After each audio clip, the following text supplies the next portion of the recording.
This is a story of the haunted village, a folktale as told by the fireside passed down from the elders of the land. Long, long ago, beyond the hills, where the sun set red and the rivers sing to the trees, there was a place called Okoro. The village lay in a wide valley, hugged by mighty forest and fed by the clear sweet waters of the Iyocha river. The people of Okoro were blessed. The men were hunters, brave and skilled, who brought back bushmeat and kept danger at bay. The women were weavers and potters, their hands crafting beauty that the world came to admire.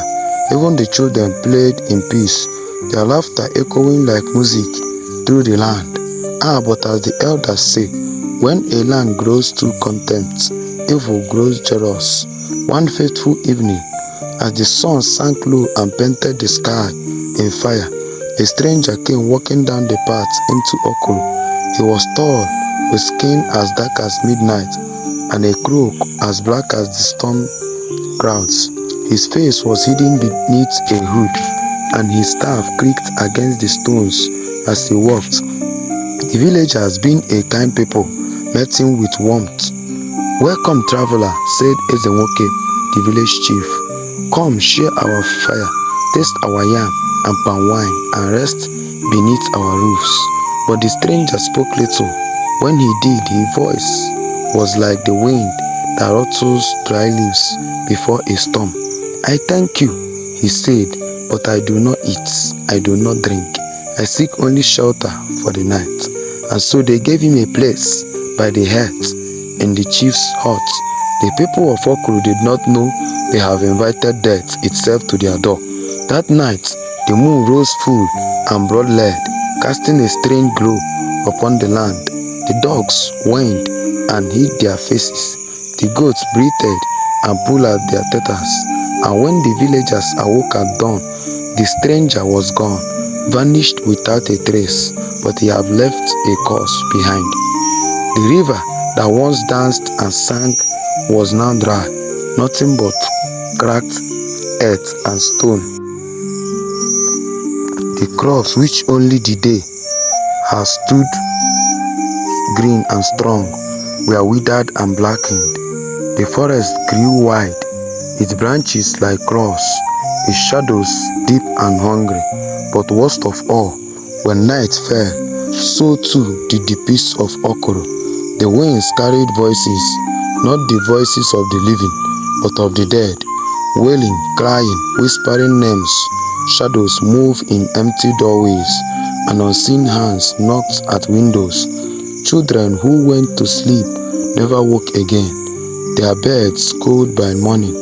Fear spread like sickness, and one by one the people fled.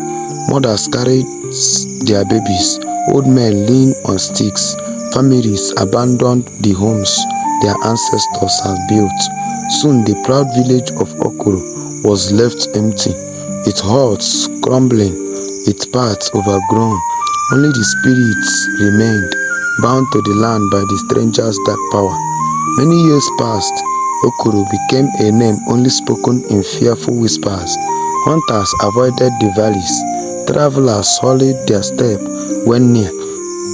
Some who ventured close claimed they saw lights flickering at night, heard drums beating in the distance, or glimpsed faces watching from broken windows. But there were one who did not fear details. Her name was Nkechi, a young woman from a village far beyond the hills. Brave and kind-hearted she was, with eyes like the morning sky and a spirit as fierce as the harmattan wind.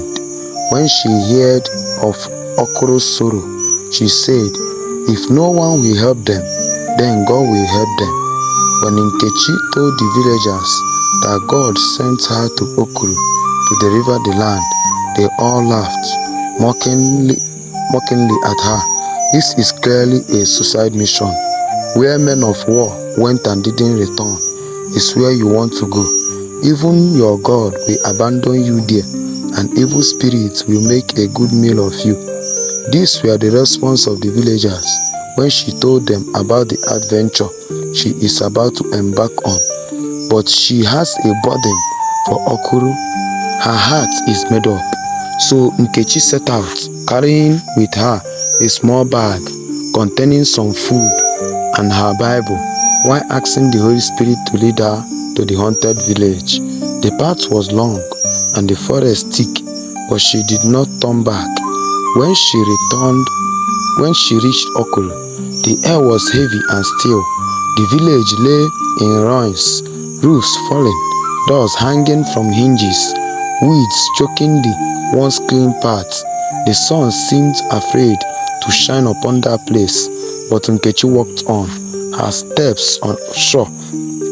As night fell, she heard it, the soft weeping of a child. Following the sound, she came to the chief's house, now broken and bare. There by the cold hearth sat a little girl, her skin pale as the moon, her eyes hollow as empty God. "Who are you?" Nkechi asked softly. The girl looked up. "Help us," she whispered. "Free us from the curse." And before Nkechi could reach her, the child faded like mist at dawn, leaving behind only a small silver locket on the ground. Nkechi picked up the locket and opened it. Inside was carved the face of the stranger, the same who had brought ruin to Okoro. With this token, she knew what must be done. Nkechi took the carved face, and it began to emit a huge evil aura that made Nkechi's whole body to shudder.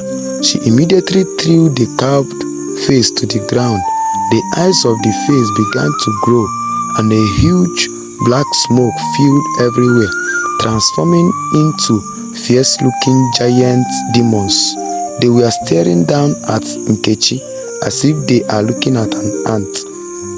"So you are the one they sent on a suicide mission. We are hungry before you came. You will really make a nice meal." One of the demons began to approach Nkechi with a sinister smile on his hollow face. Nkechi knew that if she wastes time, she will be the demon's dinner for that day. She began to pray immediately. The demons that were approaching stopped momentarily on his track, while his smile froze. Even the other demons. "So she is the servant of the Holy One. We are done for." As Nkechi continued praying, a huge beam of light came down from heaven, smiting the three demons. Nkechi heard many demonic cries from all around the village.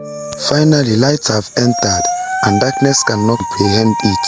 The village became free again, with only a few people remaining. They all thanked Nkechi, who returned triumphantly, while the people of her village looking at her in shock, asking themselves how a little girl was able to save the haunted village. She always answered them, "Jesus won the victory."